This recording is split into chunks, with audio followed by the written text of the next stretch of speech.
Welcome, everyone. We are back. Aravaipa Trail Talk, episode 64. Big episode today. Yeah, big episode, big week, huge week for the sport of trail running around the world. Today's show is going to be focused around Western States 100. We did some stories, but now we're going to get into how's the race going to unfold, who are our picks maybe, what's going to happen. There's definitely some shakeups that we got to talk about. And yeah, welcome. I'm excited. I'm excited. Another Western States preview show. Yeah, another one, because the world needs more Western States. To quote the great DJ Khaled, another one.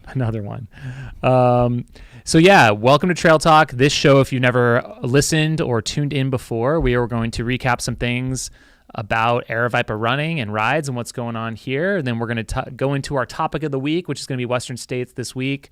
Hot topic, and we're going to have a rapid fire round once again, I believe. Bryce can confirm. Oh, yeah. Absolutely. And of course, this is now always done live. So if you are tuning in, please drop your questions. We're going to be getting to a Q&A section sometimes as we go, but also at the end. So that's my intro if you need it. You got it. I love it. But definitely, if you have any questions at any point, drop them in the chat. And Bryce, our steady-handed producer, will be keeping an eye on everything so that he can chime in with questions as they come or save them to the end for us. Yeah, we appreciate you tuning in. So I guess we'll kick it off following up from last week's show. We had the Broken Arrow Sky Race. We'll touch on that briefly because that's what's been going on in my world. I was out there. I just got back home Sunday night, and it was a good time. Once again, the weather was real interesting. It was cold. It was freezing up there. Snow. Yeah, I was going to say, I think I saw you getting hit with snow in on the gram at one point. Probably, yes. I don't remember posting it, but absolutely. We had some overnight snow before the 52K up high, and then the end of the 52K, people were getting snowed and rained on as they were running, which was kind of crazy. So yeah, it was a whole weekend of events. It was amazing to see everyone out there. They had like over 2,000 athletes between all the different distances, the VK on Friday all the way through the 26K on Sunday. And I was chasing some of those folks down the hill, and they were going so fast. We've been talking about Andy Wacker absolutely destroyed it, which was a little surprising, to be honest. I feel like he hasn't maybe had the best string of races the last couple of years, but and even the VK, and he just kind of took command of the race and crushed it. Yeah, I mean, seeing him on that descent was like that final descent back into the resort was pretty amazing. And Andy is one of the more talented runners in the space and hasn't had like that real big win, or hasn't been able to string a lot of them together. And I think today, or this past weekend in that 26K was kind of a big race for him. And hopefully it's kind of the sign of, more big things to come. But it was definitely awesome to watch, especially after having, a tough race in the VK. Nice. Should we jump into the fantasy picks? We definitely can. I submitted my picks, which was good. I did okay. You did submit them. Yeah. Good work. I did okay in the VK and then got crushed in the other events. You did really well in the VK. Yeah. I did all right in the VK. Actually great. I was 12th out of 331 people. Really 11th if you exclude Dylan Bowman for insider trading, but I digress. I mean, if he has insider trading, wouldn't he do better? I guess you can't make it totally apparent. That's funny. How'd you do, Bryce? Did you submit? I submitted the 26K. I actually, out of the three of us anyway, I took that one. Oh, nice. Yeah, okay.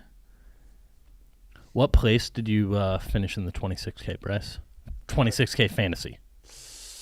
Somewhere between 30 and 50, I think. I'm not positive. It's saying 114th. Oh, yeah. Maybe, yeah. And let's see. I was 167th. I was like 251st or something like that. 251st, yeah. 11 points for you, Matt. Good Who job. did I?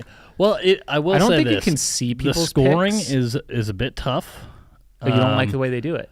Where it's like, oh, what if you get 3 of the top 5, but you don't have them in the exact order? You don't get points. You don't get very many But points. that doesn't necessarily mean your picks were terrible. Yeah. You know? Just got so them out that's of order, all. I maybe. don't dislike their scoring. Could Saying their be scoring might not improved. be as indicative of where my picks actually were, right? Like if you get 4 out of the 5 in the top 5, but they aren't in the exact place, nothing. So my pick. See, this is interesting. So I might have. This is weird. I think I tried to update my picks, but they didn't update. I See, wonder if- here come the excuses. Is there a glitch here? No, because I knew that Alicia Shea wasn't running, but yet she was still my number 5 pick, even though I think I pulled her out. I thought I adjusted, and then maybe it didn't go through. So, and then Darren Thomas, I knew he also wasn't running. I had him as my number 1 pick, Oh, I had him in as well. and I had him out because I'm like in the house that he's staying at, and I knew he wasn't racing. Who Yeah. knows?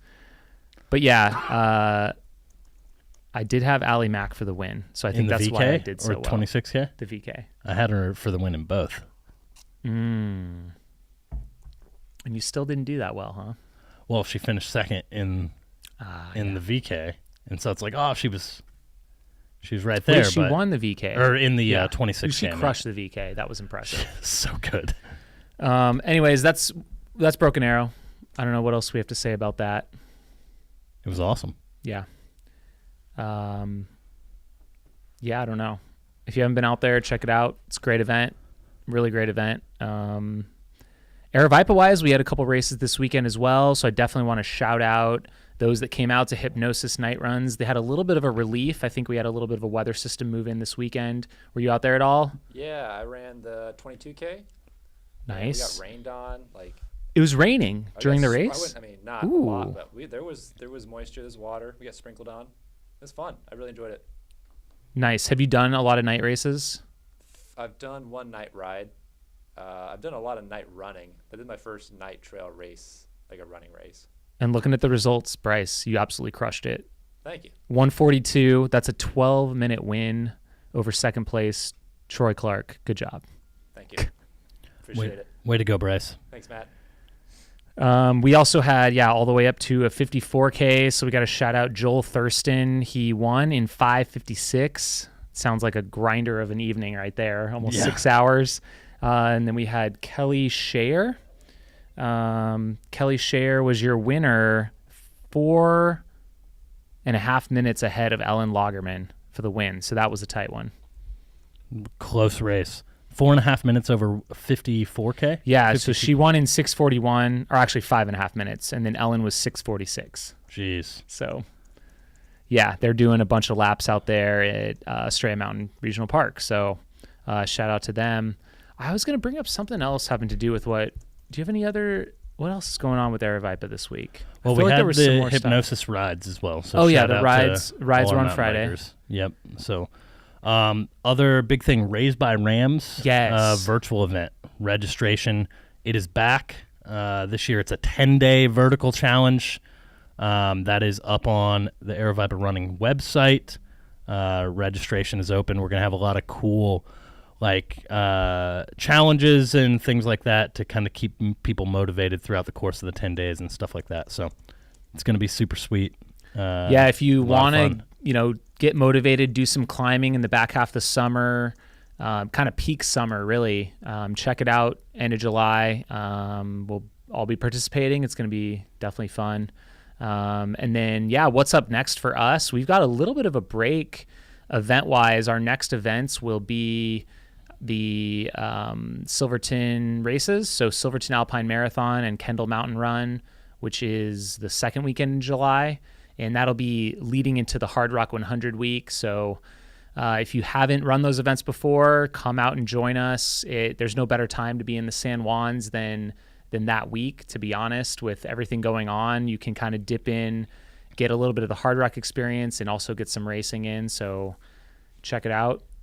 Yeah, I mean, the San Juans are beautiful as well. So if you've never been, definitely somewhere that you should put on your bucket list of places to visit. And if you have been, you already know what I'm talking about. So yeah. Do you have any questions in the chat so far? Yeah, we do.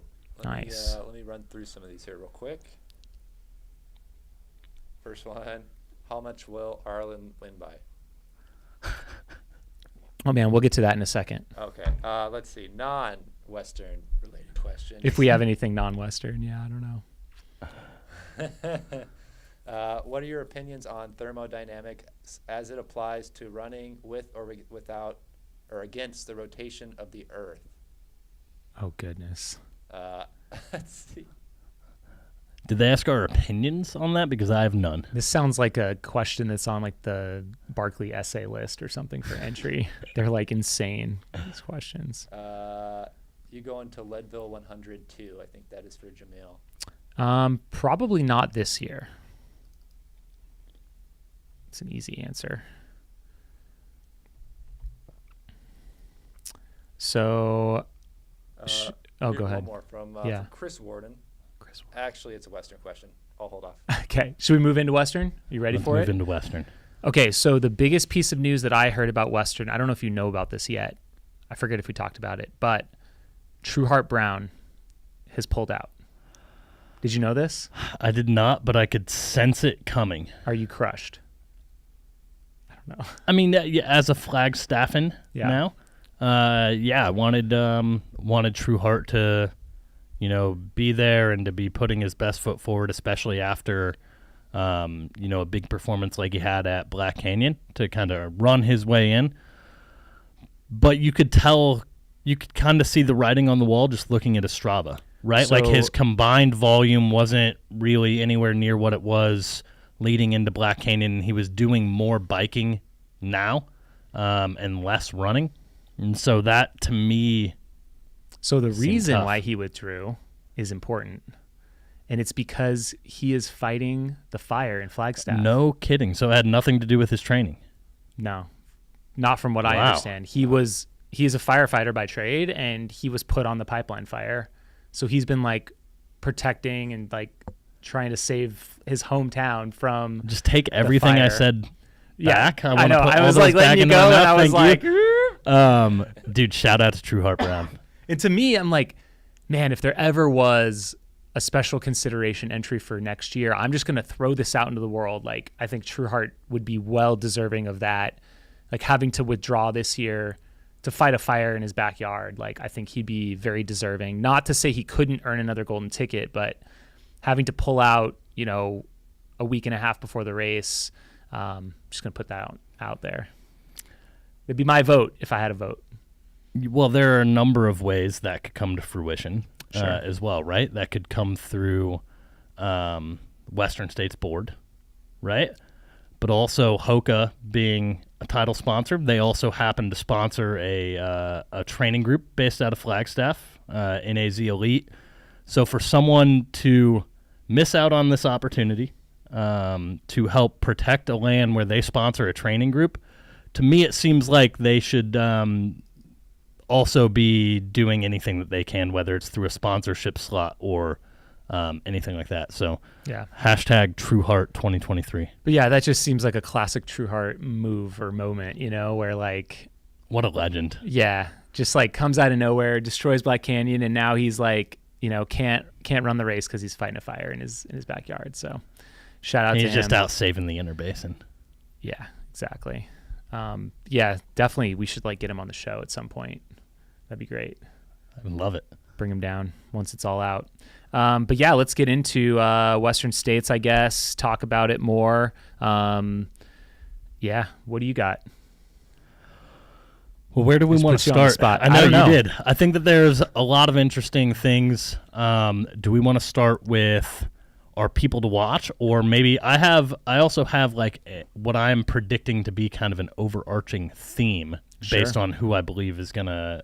Well, we could look at the weather too. Well. I think the forecast will be definitely something to watch as well. But yeah, go ahead and dive on into it.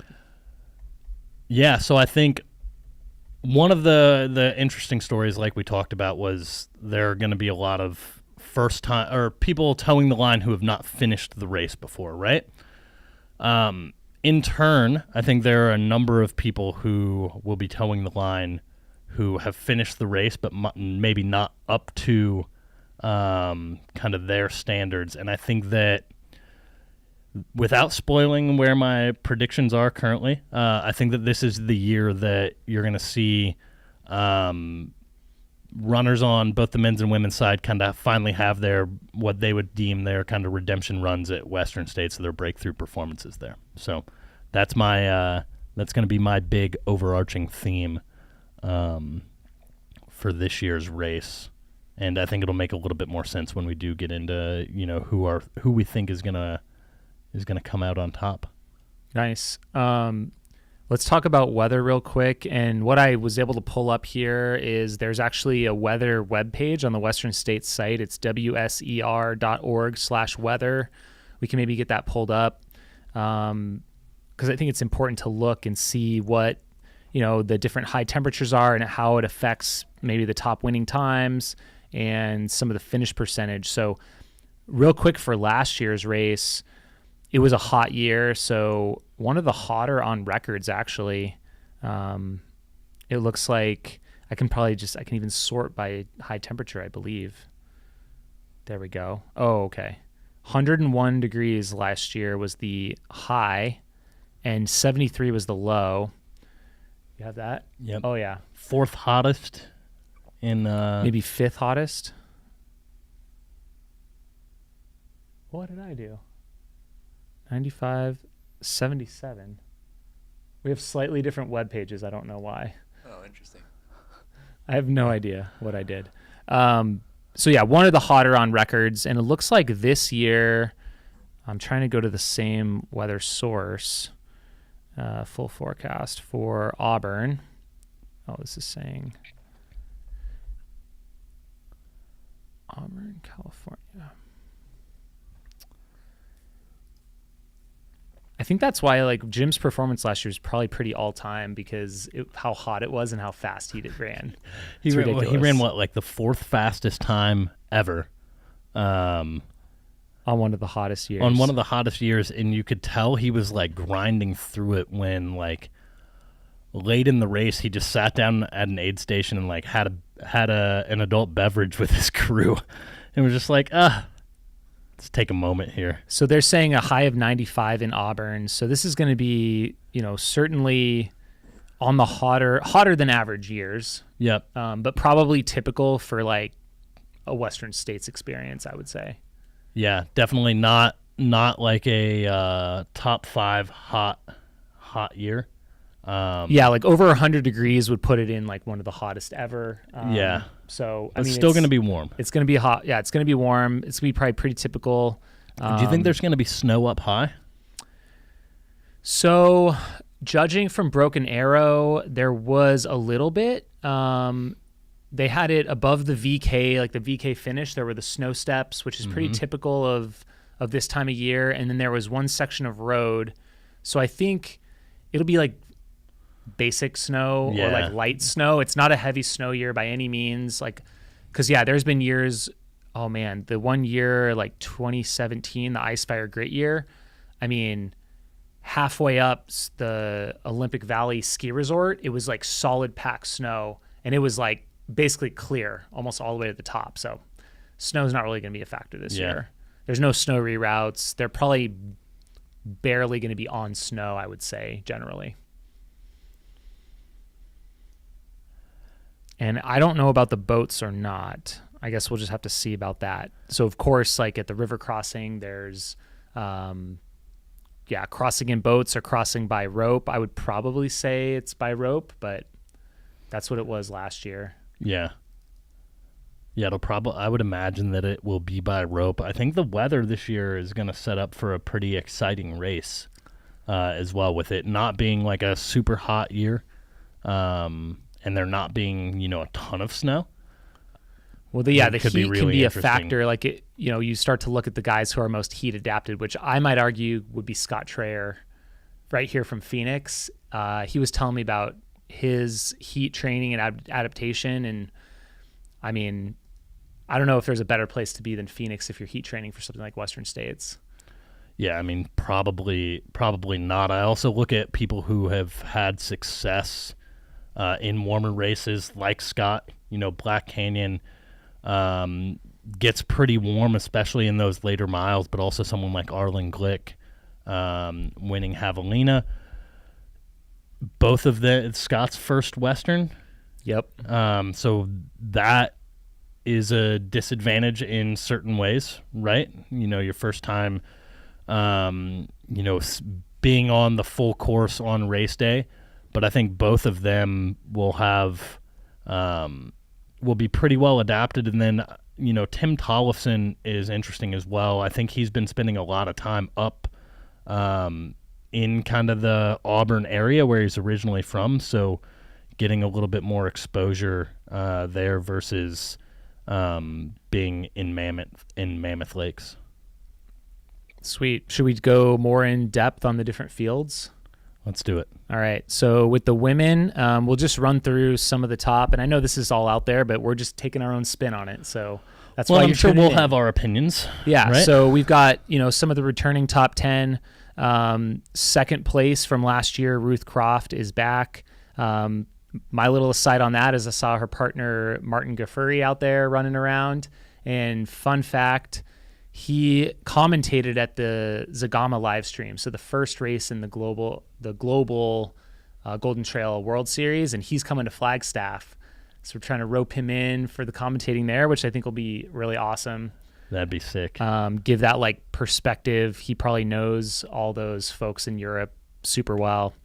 So yeah, keep an eye out. Ruth Croft, you can't not put her up there at the very top of the mark. So let's see, who else do we have here? Well, Britney Peterson is back. She was fourth last year. Ragdinda Bots looks like pulled out of the event recently. I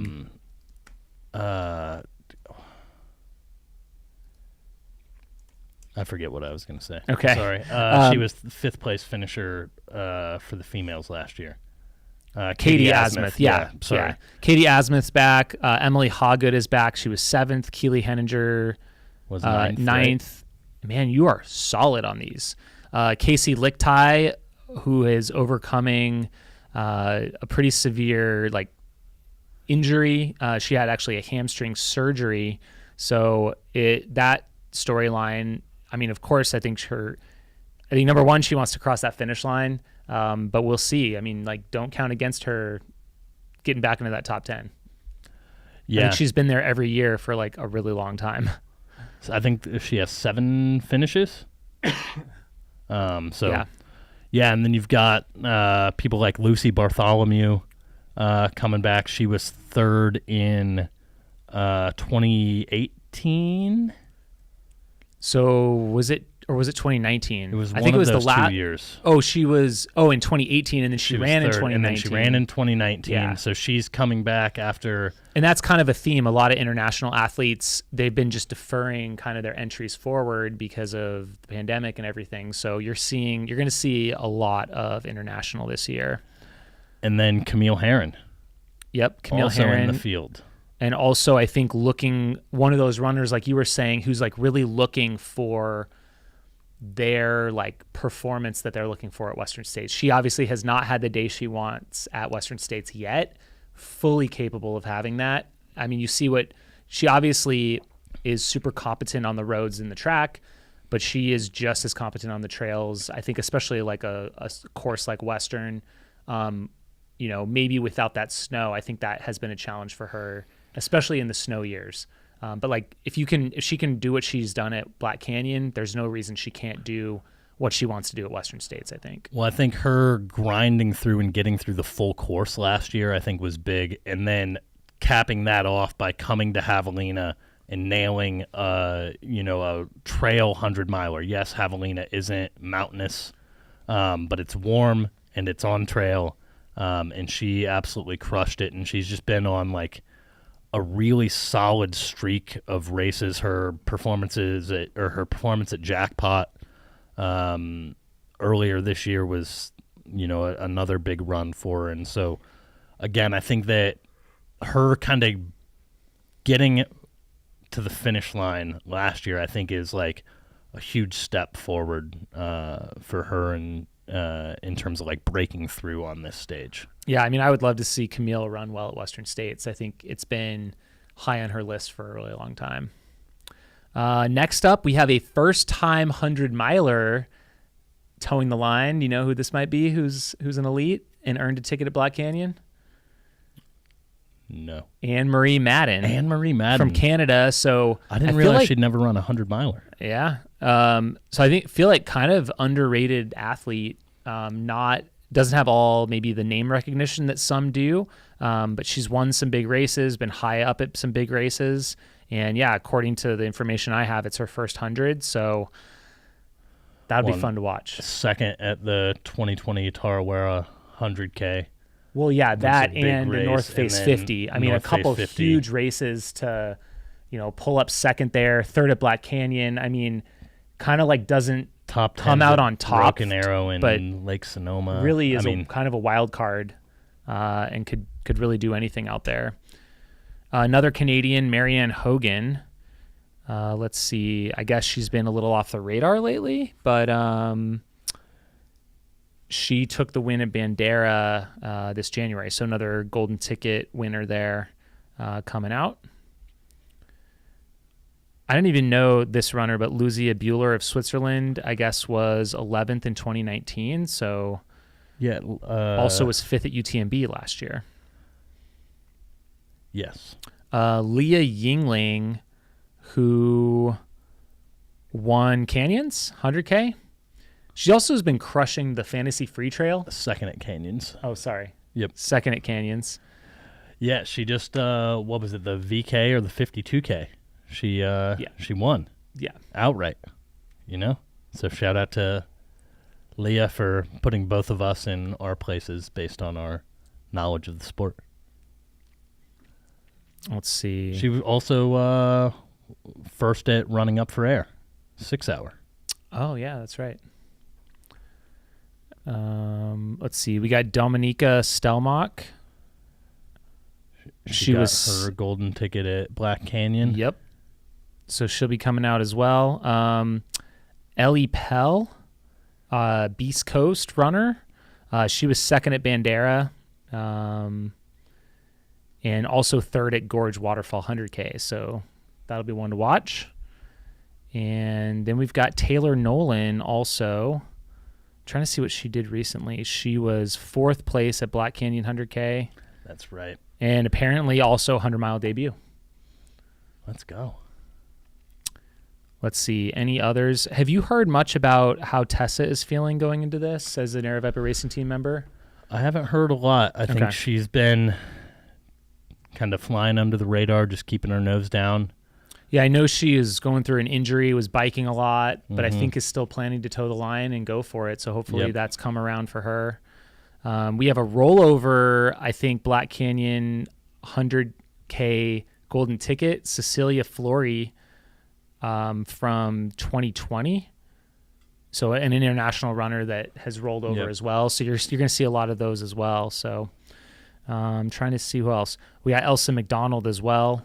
She just won Whiskey Basin. Whiskey Basin outright, correct? Yep. So that's kind of it for the women. So I don't know if we have any questions so far. We probably do. We should probably touch base on some of those. Let's see. So one from Chris Warden. Camille Herron and Arlen Glick have had an amazing last few months, but neither is considered a mountain specialist. How will their lack of experience affect them in that realm? Yeah, I mean, I think it's something you can't overlook completely. I don't know, but I also wouldn't write them off either. Yeah, I mean, I think specifically for Camille, she has so much experience, like just general running experience to lean back on that, again, I think her getting to the finish line last year was a big moment for her, and so she knows what she's going to have to put herself through to have a strong performance here. So she's known in the build-up what she's needed to do in training, and I think on race day she's going to be able to lean into a lot of those experiences, just knowing that this is what's to come, and I know that I can overcome them. Arlen is a little bit different of a situation, right? Because he is truly less experienced, right? He's only been doing it for so long. He's primarily had success in essentially every race he's entered. And so it will be interesting to see kind of how he deals with some of the inevitable lows that are going to come. Just because he doesn't have he has a lot of 100-mile races under his belt for how young he is, but he doesn't have the same type of experience as a lot of these other runners might have. The one thing about Camille, I will say, and then I'll talk about Arlen too. I'm just looking through her kind of ultra sign up history of different races, and trying to think, because Western States, yes, it's a net downhill course, but it is a mountain 100. It has a lot of climbing and descending, and steep, the canyons, all of it, the whole thing. And yeah, it is. I don't know how all these courses run, but obviously she tends to run the flatter type races. I'm trying to think. I don't know that she's ever won or even done a lot of true mountain races. So Tarawera, is that she's won Tarawera? Is that a mountain race? I don't really know. Is it a bit of a mix maybe? Black Canyon, obviously is kind of a mix. It's not quite like a Western States level. There's the, White River 50. That's probably a pretty mountainous one, I would say. So that one's pretty good. Yeah, Lake Sonoma, I think she's won that one. Anyways, she's definitely run that one. And I was looking at Bandera. I don't know. That one kind of runs a tougher race, but maybe not truly mountainous. It's Texas. Probably not. But so yeah, it is kind of a question mark. Can she win on this stage in a true mountain 100 against athletes that specialize in that? And that's question mark to be seen. So far she hasn't been able to do that. And will that just be the status quo? I don't know. Doesn't that give you goosebumps? This could be a legacy building weekend, potentially, right? For sure. If Camille can knock this out of the park in the same manner that she has done other things, right? She etches her name in the history books amongst the greatest to ever do it when you put, what she's accomplished in the sport alongside what all the other greats have done. And so that to me is super exciting. And, again, she's stepping I don't want to say very far outside her comfort zone, but definitely outside of her comfort zone time and time again, because she wants to nail this race.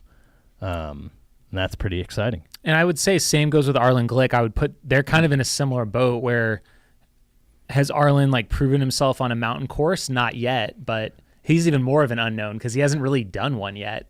You're saying Tunnel Hill isn't mountainous? Yeah, maybe not. But he certainly has done his homework, right? He was out at the training camp. Camille was also out at the training camp. So, they're even working together and probably swapping, course intel. And he's been putting the work in on his, local Deer Hill repeats. So I think it's just going to be fun to watch it all play out as far as those two athletes go. That was a long-winded answer. That's great. Very detailed. Only Hannah our best Allgood. answers for Chris Warden. Is Hannah Allgood running Western? Hannah Allgood? I don't know who that is.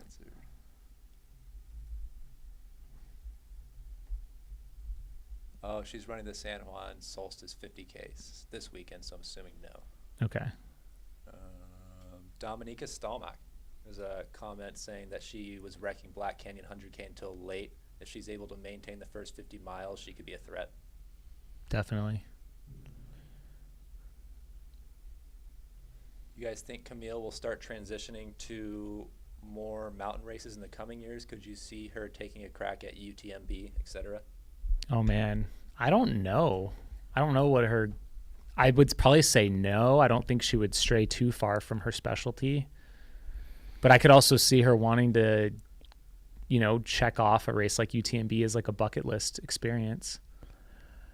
Yeah, it'll be it'll be interesting, right? Because it could go a number of ways. Eventually, and I don't know that we're anywhere near this currently, but eventually Camille will have peaked at what she's able to do in like the track space without going up in time or focusing on age group specific things, right? Like there will be a point where her 24-hour world record is what she can achieve for 24 hours before she starts to kind of like age out of what she's able to do there. And so it'll be interesting to see when that time comes, and again, we are not there yet, whether she then turns her focus to more mountainous trail ultras, or whether she focuses on continuing to make world teams on the track, continuing to set age group records and push those age group records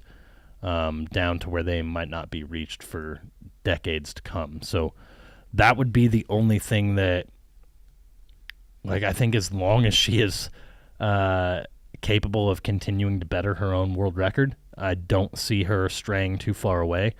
But when that time comes, it will be interesting to see what she wants to continue to give, you know? Any others? Just a call out for Arlen Glick's heat training. I think that was mentioned. We were talking about Scott Trayer and his Deer Hill repeats in full winter clothing. It's also followed by sauna time. Yeah, he's doing it all. Yeah, and I think a lot of the top guys are all doing that. Like, you pretty much have to. If you want to run in the top 10, you got to do your heat training. It's just going to be part of your program. It's not like anyone's going to be surprised by 99 degrees in the canyons. Yeah, I mean, I think that everyone is probably doing whatever their heat protocol is. The one thing that is interesting for Arlen is his like vertical protocol. Essentially, like, it's different in the Midwest. You know, we don't get to go and run up the Mormon Trail at South Mountain and get, some good climbing in. You're running repeats up 100-foot hill. So it'll be interesting to see whether that hinders his ability, or like to a 2,000 or 3,000 foot downhill, into a canyon. Like, you can do that. You can't do that in Ohio. You don't get that. But I also wonder if it helps callous you mentally a little bit. Sure. Time will ultimately tell. Yep. As to how that plays out. We can jump over to the men now, and we can get some more questions in the chat. I think Scott Trayer is actually in the chat, or was. Oh, Scotty. He's just popping in. Yeah. What up, Scotty? We're rooting for you. Yeah. The biggest story of the year is no Jim Walmsley, probably. I think that's probably the story. Yeah. Anytime Jim decides not to show up at a race that he holds 3 of the 4 fastest times. So when he decides not to toe the line, I think that that's definitely a big story, but I think that it shouldn't overshadow, in my opinion, the other amazing stories of what's going to happen this weekend, right? Like, this is an opportunity for someone who hasn't won in the last 4 years to possibly seal the deal. Not to say, he clearly would be the favorite if he showed back up, no doubt. Yeah, I mean, his performance last year in the heat, to me, is what, kind of set him apart. In my mind, it's if he shows up, he's the favorite. That isn't to say that people like Tim Tollefson and Hayden Hawks couldn't, beat Jim on the right day, or Tyler Green, or any of these people, right? But that performance last year, just in my mind, just said, man, he's on a different level on this course when he's clicking. Well, let's recap real quick, because I was having a tough time remembering. What is Jim Walmsley's history with the Western States 100? We could go back. So 2016 was the first year he ran. That is the Found on 49 film you can go watch, where he was running course record and then took a wrong turn and blew up, and should have been Sage Canada's win, but no, just kidding. But maybe. Andrew Miller was the one who won. You got to never forget Andrew Miller, people. Okay. Remember. He was living in Flagstaff at the time, I believe, as well. That's right. So yeah, 2016, Jim walks it in like 18:45. Still like 3 hours faster than when I ran Western States. Okay, good job. After like sitting for like 2 hours and like on whatever the side of the else. road trying to figure out where he is. Like, yeah, dejected. Okay, and then 2017 was the Ice Fire Grit where he, famously pushed the pace. Or maybe that was the year. Anyways, it doesn't matter. That was the year he like was going for course record and blew up and dropped at the river.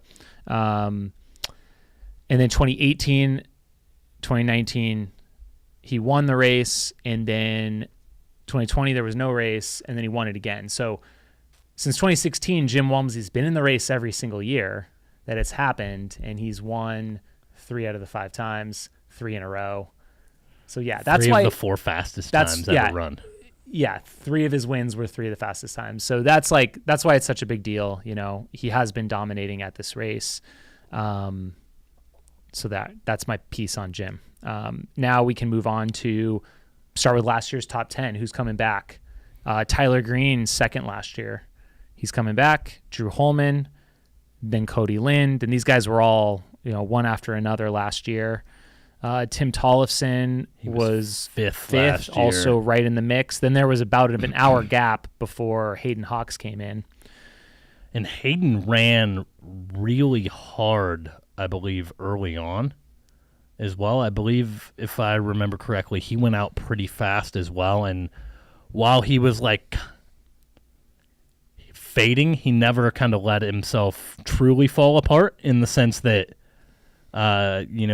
when you start to fade like that after going out hard, it would have been very easy for him to kind of cash it in and finish 20th. And the same goes for Tim Tollefson, who hit some low points as well. They both kind of battled back and, had, respectable finishes, although I'm sure they weren't really pleased with him. I mean, I would say Tyler, Drew, Cody, probably like great performances, just period. But I would say for Tim and Hayden, underwhelming probably for them and like what their potential could be. Underwhelming but gutsy is what I would say, So now with more experience, just having done it and maybe more focus. And Tim may have set the course record for the final 300 meters around the track as well. I believe on the live stream, or maybe it's on a video, he was all out sprinting when he got onto the track, just legit. Because. Yep. And then who else? Kyle Curtin was in the top 10. Was ninth, I think. And then, and then Alex Nichols was 10th.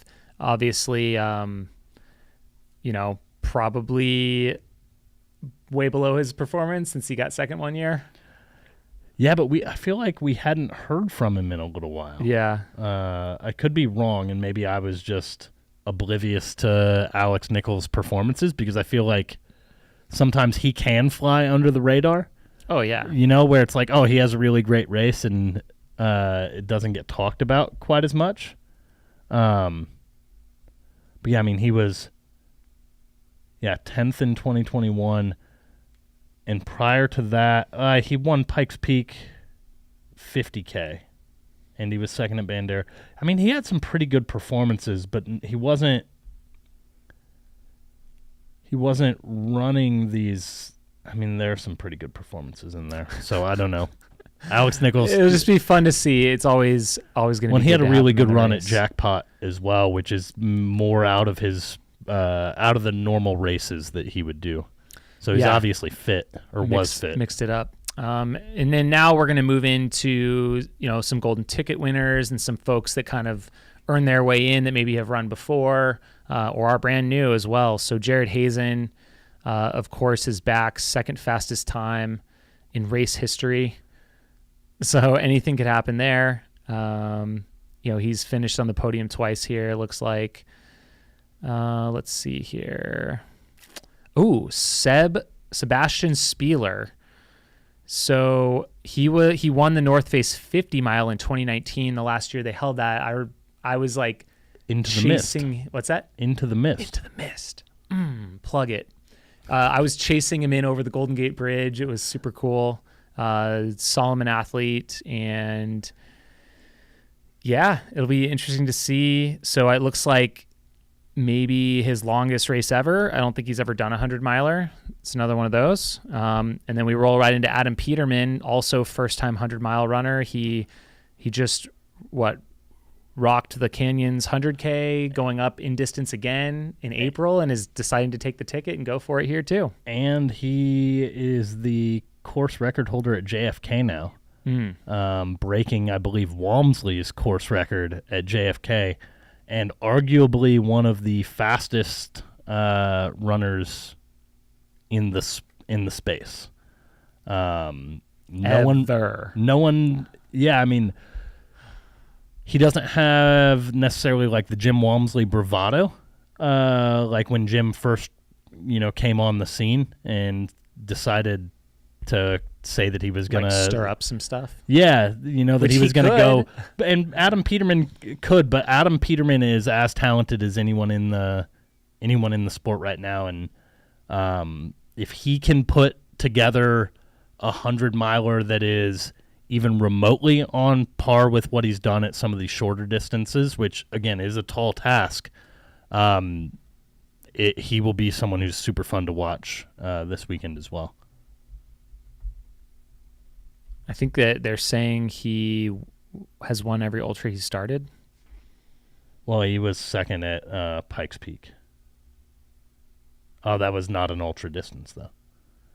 So, I mean, he did his first ultra at Speed Goat last year, which was July. So he's like rookie, definitely going to be in contention for rookie of the year. But he's got some other like trail races under his belt that aren't the ultra distance. Yeah. So, but Speed Goat, second at Pikes Peak, JFK 50, win and course record, Chuckanut 50K, Canyons win. It's like that all lines up. That's a pretty good trajectory. That Chuckanut time is nuts too. 3:24. That's probably a course record. I don't know. It doesn't live on Ultra Sign Up, so I can't click on it. A lot of his results don't live on Ultra Sign Up. Oh, Hayden Hawk still has the JFK course record by a minute or so. Adam Peterman's second. I thought. According to the chat. Fact check. Let's see. Arlen Glick, we've already talked extensively around him, but apparently he's got the most 100-mile wins in the field, which makes sense because he's been dominant at that distance. You know who the last person to beat him was? TVE. Well, Camille Herron, but Camille Herron. That's fair. Let's see. Tom Owens, UK runner, will be back, 4th place in 2019. And, Ludovic Pomerat, who was the 2016 UTMB champ. He's in his mid-40s, but we'll see what he can do out here. Tyler Fox is also running. He won the golden ticket at Bandera.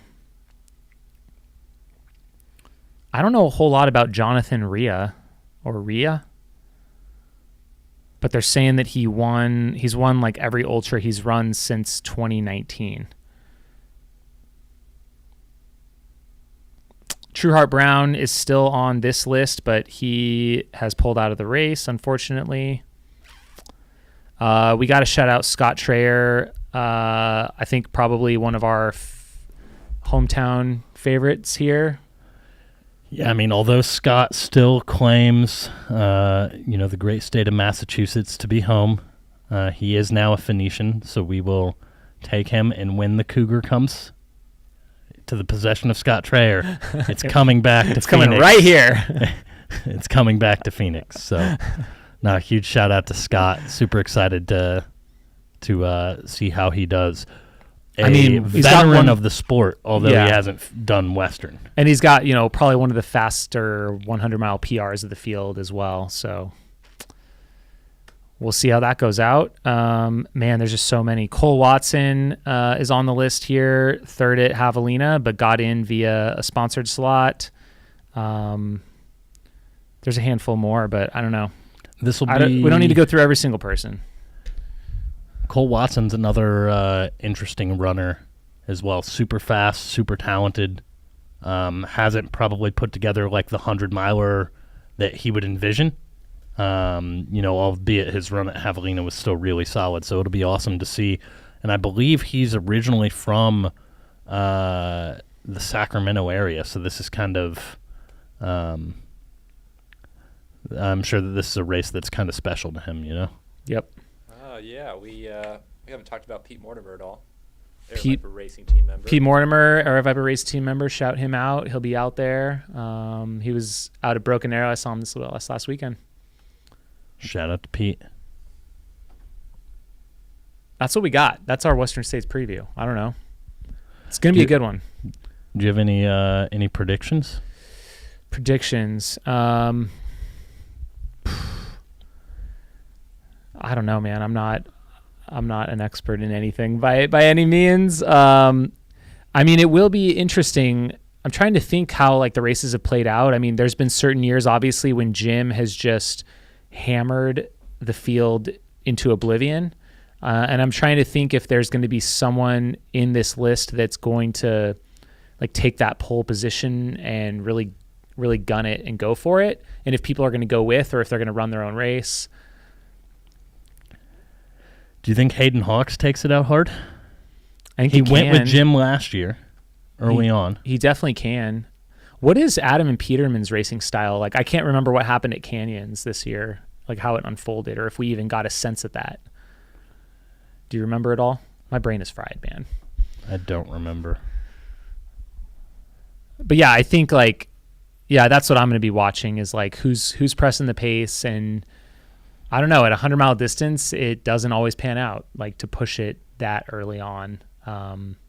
Although I did see Hal Kerner posted on Instagram. Did you see that? That was pretty funny, where he's like, the race starts in Olympic Valley at 5 a.m. Like, I know this might be controversial, but the race starts in Olympic Valley at 5 a.m. Hinting that like a lot of people say the race doesn't start until Forest Hill, or the race doesn't start until the river. Yeah. But you never know, man. I love it. Well, I'll give you my bold prediction / hot take. Let's do it. I don't know how hot it is, but yeah. My prediction is that this, like I said, this will be a story of redemption.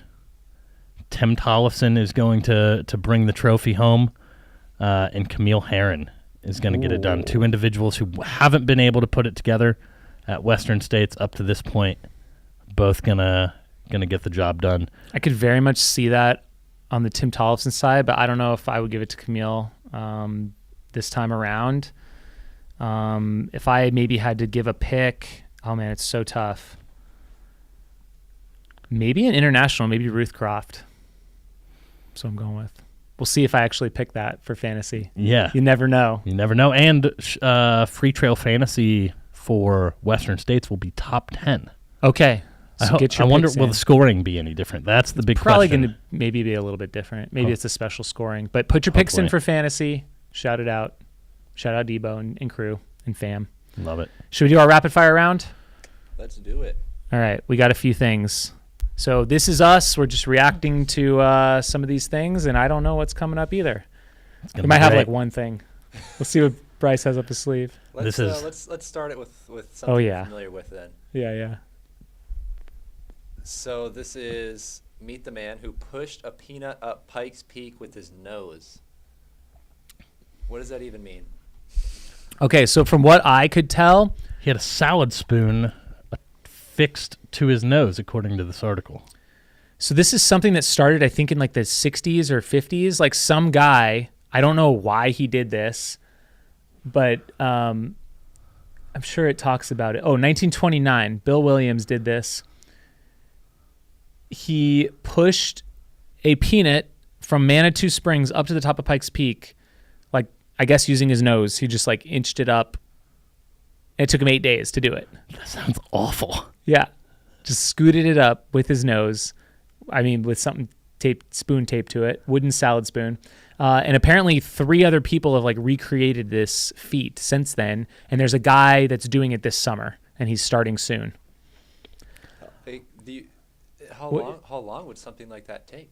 I think sometimes it takes like 20 days. It said 8 days. 8 days, but it took some other guy like even longer, I think. So I guess he's like camping out with the peanut. Do you think he tucks the peanut in at night? I would say maybe protect it from like deer or something, maybe. But I don't know. And it's like a featured event in like the Manitou Springs calendar this year. Like their events that like this guy is doing it. So we're gonna have to keep an eye on this. I think it starts soon. Is this the article that says he's a rock and roll musician? The guy that did it apparently, or redid it. I don't know.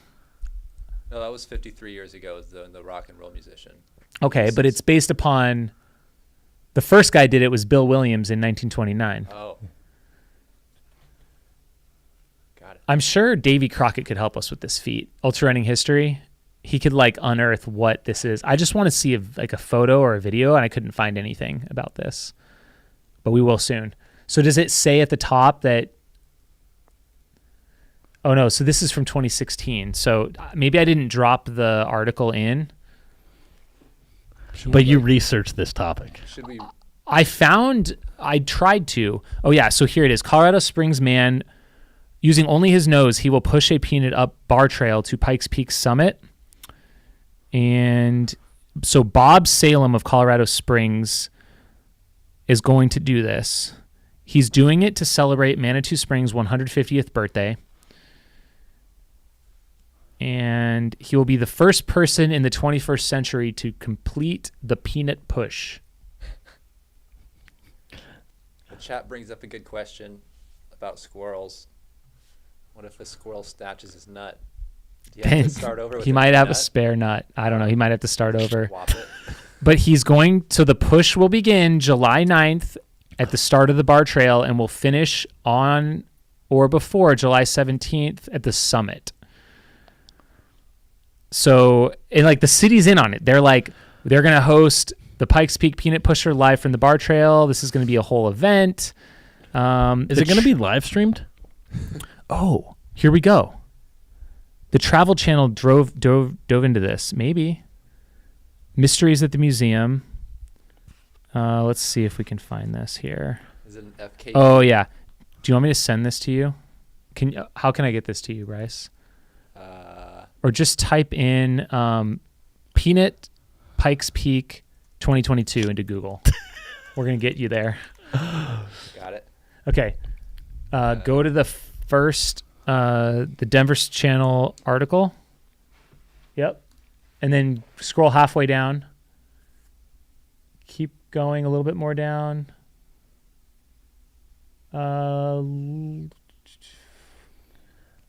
Push begins. Where did I find that link?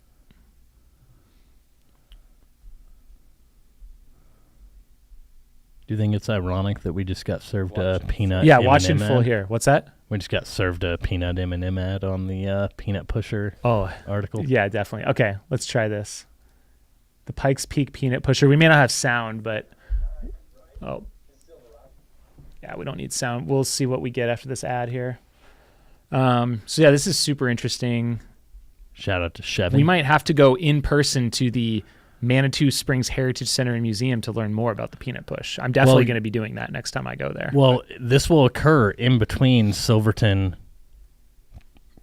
Alpine, Kendall Mountain, Hard Rock. It starts then. Yeah. So it's something to watch that week. Yeah. The live stream of this, Yeah. So Mysteries at the Museum.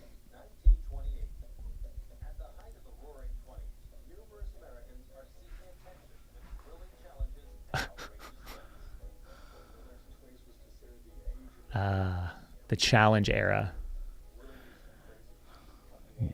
I feel like you brought back the challenge era in some ways. Maybe we should just try it. South Mountain. Just bring some nuts out there. Do like Mormon Trail or something? Yeah. God. Sounds like that could be a video.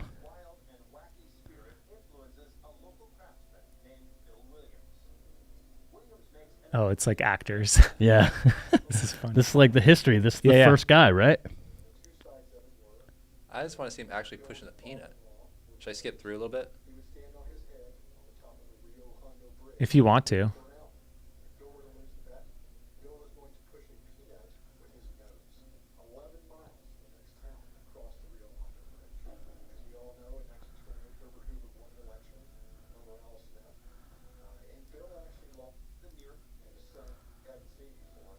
Oh, there it is. No.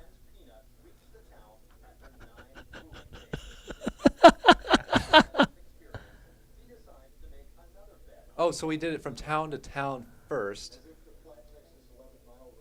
It was in Texas. See, now I don't understand how it's Oh, possible. we went up the highway. Yeah. Oh.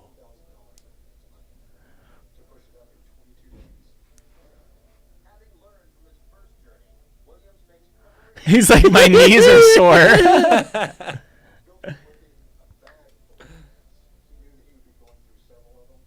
Because I was thinking, like, the trail would probably get so steep that the peanut would just roll back down.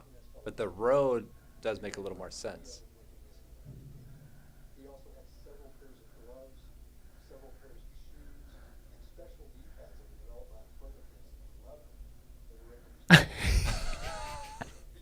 No.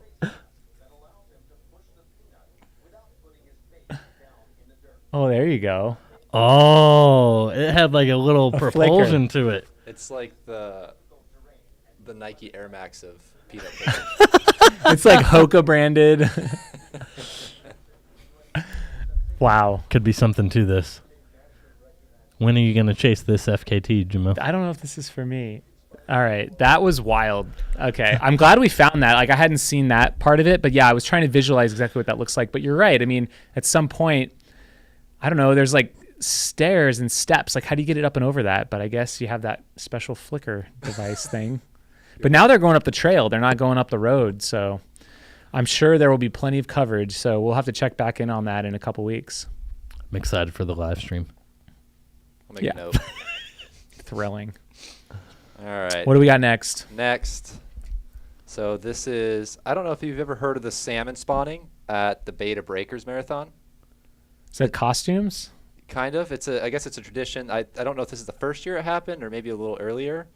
But partway through the Breakers to Bay Marathon in San Francisco, a group of folks has salmon costumes. And they go opposite way of the marathon, as salmon would in a river when they're spawning. Oh my God. They're not involved in the race? I think it's a thing that happens every year now. Do you know about this? No. I don't either. So they, yeah. They just those costumes. They're really jumping. So that's salmon spawning. So all these people are running the marathon right now. Right. That's the marathon. Yep. Perfect. Yeah, this seems awesome. So yeah, apparently it's still going on to this day, and it's one of like the weird sporting traditions that I found. That's great. This one you may have seen before. I wanted to get your opinions on whether or not this was intentional or accidental.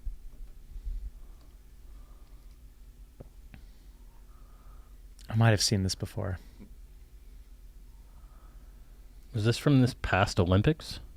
It was... Yeah. It's not working for me. Let me refresh it here. I want to say it was, Matt. Oh, God. Yeah, this was... I mean, he's like, is he coming over from like row 2 kind of? He's pretty close. A little bit. It's hot. It's a hot day. Yeah, this was Tokyo. Was it intentional? Yes. There's another angle, I will say, where you see him kind of grasping No. at some of them. No. No? This is a world-class marathoner in the lead pack of the Olympic Games. I guarantee that he has taken bottles off tables before. So one of the other things that I found about this is, so the guy who did the bottles finished 17th, the guy who knocked them all over, but the guy who was behind him, who didn't get a bottle because he knocked them all down, actually finished second. Boom, in your face, guy. Just like that. Yeah, it's tough to say. You think it's definitely 100%. Yeah. Because those aren't like labeled bottles. That's just like, No, they're just all you out just there. grab one. I could see if you knocked over like 2. He knocked over an He entire fumbled row. a lot, and he got like the last one. Yeah. Yeah. I'm not buying it. You practice that. Like in your build-up, you have practiced this exact thing. I remember seeing that live, and that guy can go kick rocks. That's most of the comments about that. Yeah. Yeah. All right. Next up, what do we got? Oh, so this is what I got as my weird sport. Race walking? Race walking. Did you not know about this? I knew about it. I didn't realize quite the pace that they move. Oh, it's faster than a lot of people can run. I mean, he did a 10K. You're talking like a 6:30 pace. And anyway, this guy like crushed it at a recent. Yeah, I mean, Evan Dunphy is Also, a Canadian Olympian. It also, And are they walking? yeah, that's the thing. It's like I think you're basically running. I mean, he's always touching the ground. He never leaves. Are you sure? Is he though? Are you sure about that? He'd get DQ'd. There might Well, be maybe. Yeah, but like he's definitely got both feet off the ground You think so? doing that. Yeah.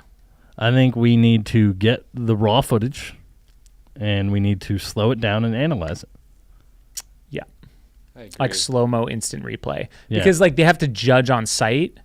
That Yeah. looked like that was running basically with like weird. Hip movement. Yes. Yeah, I agree. But he gets that heel down so quick. Eh, On the front foot. but I can tell right here that both are off the ground. Sure, it's a little You're supposed to have one on the ground at all times. yeah. He's just heel striking with an exaggerated hip movement. I don't know. I'm not a trained judge, but I'm questioning it. I would love to see some footage, slow-mo footage of this. All right, next week we'll analyze some speed walking footage. This actually I found today. It was from this weekend. The Manitoba Marathon canceled mid-race due to heat. Shout out to our neighbors to the north. Yeah. Whoa. How hot was it? So it said 35 to 40 degrees Celsius, which 40 degrees Celsius is 104 degrees Fahrenheit, which, I mean, maybe is It's pretty hot. humidity, you know? But yeah, there's not everybody was super stoked. I don't think all the runners were. No, but you also then hear about some of these marathons where like, People actually. 90 people are in the hospital Right. and people don't make it. Right.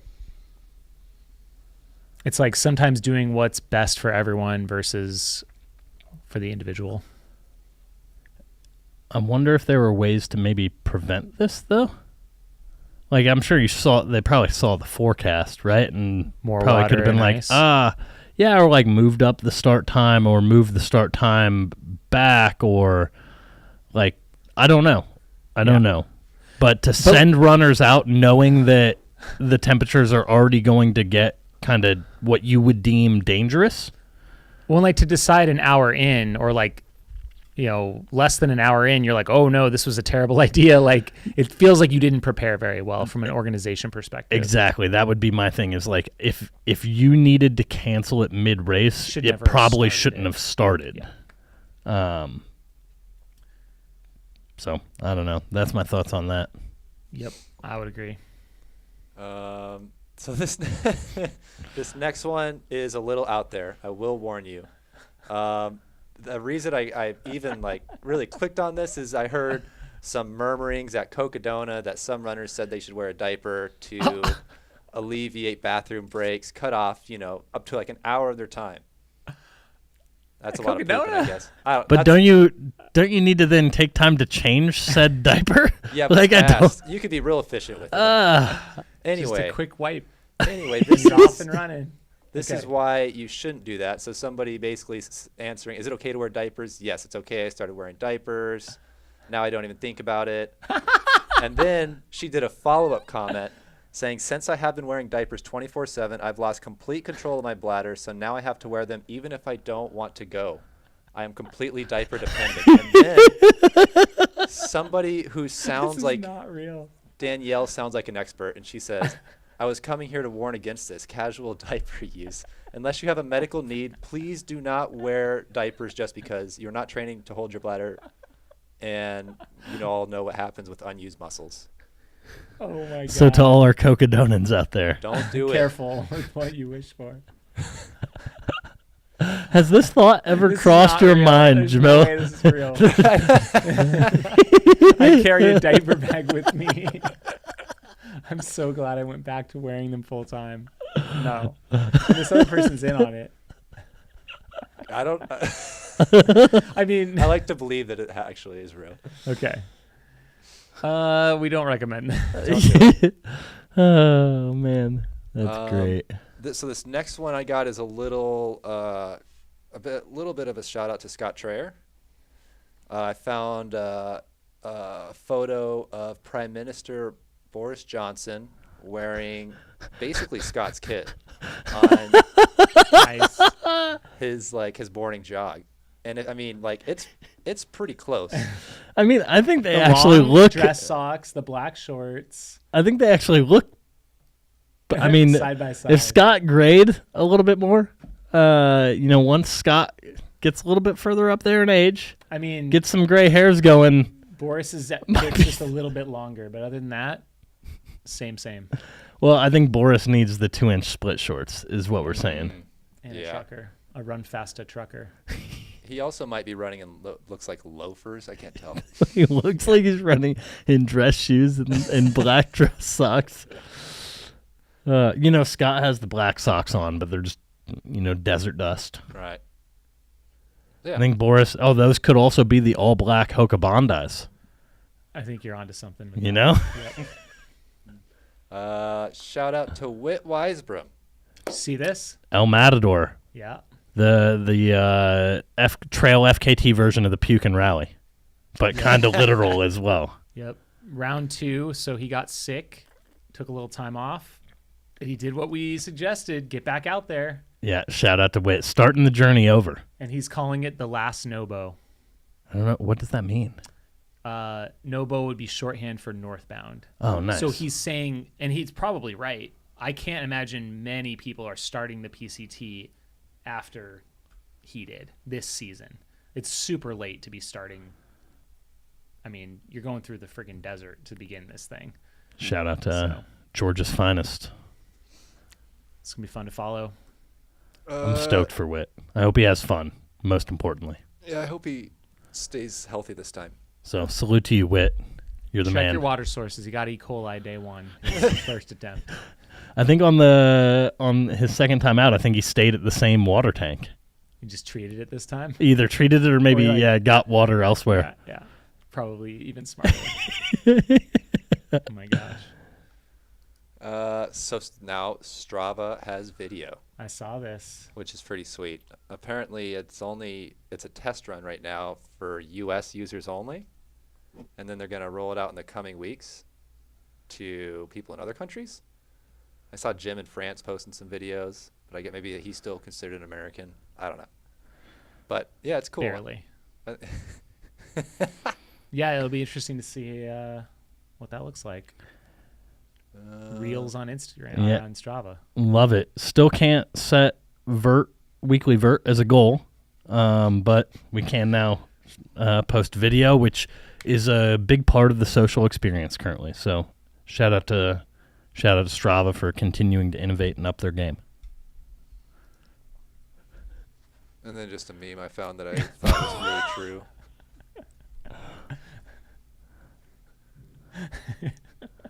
Yeah. That's a good one. Classic. Meme of the week.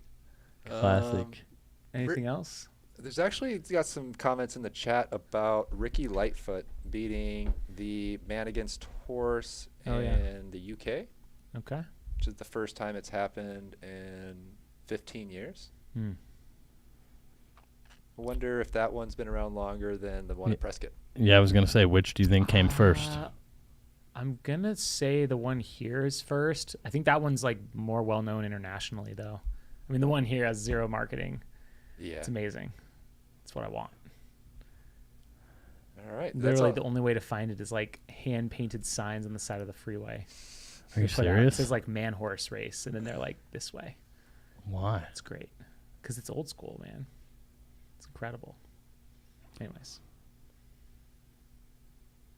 I think that's all I got for the quick takes. Oh, this was Oh yeah, do we have an example of the video? yeah, we got Jim. This is the first Jim Strava video. This run is pretty insane. That he did this with Francois. 20 miles, 10,000 feet. That's solid. So, I mean, I don't know. Do you think this is going to be like a big deal video on Strava, or just like not that big of a deal? I don't. You don't know? No. Really? The one thing that's cool. So, all right, I will just, this is, because I saw one example when I first saw this, and it seemed kind of cool where it was like, it would show you like the video of the route. Does that make sense? Like that could seem kind of cool. There was actually this app that someone made called Pulse. Do you want to look it up real quick? Yeah. Called Pulse, maybe Pulse Video. They actually take the GPS data from a GoPro, and it's supposed to like stream what's happening. It's not films. Oh. Be like Pulse Video or maybe like stream. This is Run. great. This is great TV. This is great podcast. No. Watching a let's see. bunch of dope Google stuff. This one. I think maybe Pulse Live. Yeah. Or maybe, yeah, this is it. So it's meant to be like you're streaming exactly what you're doing. Oh my God. Oh, it's like a live stream. Maybe for, go like, to their activity. Instagram. That might give you the best examples. There's a little Instagram link button. So if we can just find an example of maybe someone running, sure. So it gives you like this split screen. You can see like on the map where they are, and then physically and like actually what they're seeing on their run. That's kind of cool. It is cool. So I don't know. Although they could probably use a Hero 10 here. I've always wondered if like It's a little shaky. Come on. What were you wondering? if like live streaming for trail running would ever catch on, if like with Starlink, if you could have the service dialed enough, like like Twitch almost, like there's like people who live stream their video game playing, you know. I was always curious if people would actually watch Well, that. like Ginger Runner streamed himself doing 100K one time, kind of. That's what you're talking about. Yeah. Yep, for his 100,000 subscriber milestone. So I don't know. I thought this was kind of different and interesting. Definitely use a GoPro Hero 10 next time, though. Stable. Yeah. Oh, see, they got Jim right there, actually. I think the guys that were, they were at Tarawera, I think, live streaming. Except they need to work on getting him in frame a little bit better. A little bit. That was their first shot at it. So, this made me think of the Strava announcement. Made me think of this because I thought for a second it was like going to line up with where you were on your run. Like you could see different moments. This is paintball. But who knows? I mean, is this cool. Is this going to make a difference? I don't know. Maybe, maybe not. You could like relive the different spots on someone's run and their video clips. Maybe. Can you do that now with Strava? Like, is it GPS located? I don't know, but it would be... I think there's some cool takeaways there. Like, that would be interesting. Like, I could go to a certain run, and I could, like, upload maybe, like, 6 different clips from it, and then you could go and see where those were on my map. Or like they have those for photo, don't they? Yeah. So... I don't know. There can maybe be something. That way it's not just, like, another Instagram or something, if that makes sense. Yeah. That's my 2 cents. But I guess we'll see when it rolls out. I'm sure we'll start testing it out. See how it works. Well, it could be cool to see how that could be integrated possibly with like live streaming. Yeah. Right? To where it's like you see a camera feed, but you're also able to then see where that camera operator is located. I'm even thinking too, like if you were able to, after a race is over, you could like replay a race. And the race is like uploading clips from different segments, and you can see like everyone's Strava together. So you could like okay, it looks like they passed someone here, and we could go rewatch that in the moment. I don't know. Just thinking up ideas. Could be here. cool. Could be pretty cool. Could be something there. Any last Q&A before we wrap the show? It's been a long one. Matt's getting tired over here. It's been great. This might be a big question. We might have to give a condensed answer for it. Who are some of the big names in the ultra community that have never run Western States? I will start first. Harvey Lewis. Nick Curry. Nick's never ran it? Oh, interesting. Harvey Lewis has never run it, huh? Who else? Can you think of any? Kyle Skaggs. Oh, not in it anymore. Let's see. I'm sure there's a lot. It's got to be. Or is it just that everyone who's a big name is because of Western What about States? Dakota Jones? I don't think he's run it.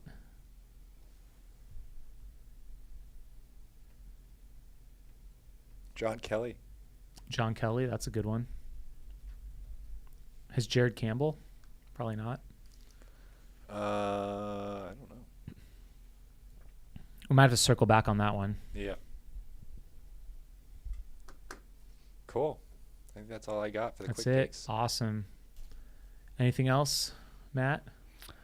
Other than I love your new hat so much, so much. Thank you. Maybe we'll... One of a kind. Yeah, it's currently a 1 of 1, but, if the people enjoy it enough, we may be able to produce a few more. I will shout out and say, just got to plug it. If you do want to support this show and any of our media, we do have a Patreon. It's under Steep Life Media. So if you want to support what we do and the content we put out across all of our different channels, whether that be Aravaipa Running, Run Steep Get High, Mountain Outpost, Steep Life Media channel has some content as well. We appreciate the support. You can also, sign up for any of our events or check out our shop at Mountain Outpost. So just a quick plug. That's all I got this week. I love it. Yeah, we'll be back next week, probably recapping results. It'll also be leading into Mount Marathon and Marathon du Mont Blanc, part of the Golden Trail World Series. It's going to be great. Yeah. I hope everyone has a great rest of the week, and hope everyone's getting excited for Statesmas. Yeah. That's it. Bye. See ya.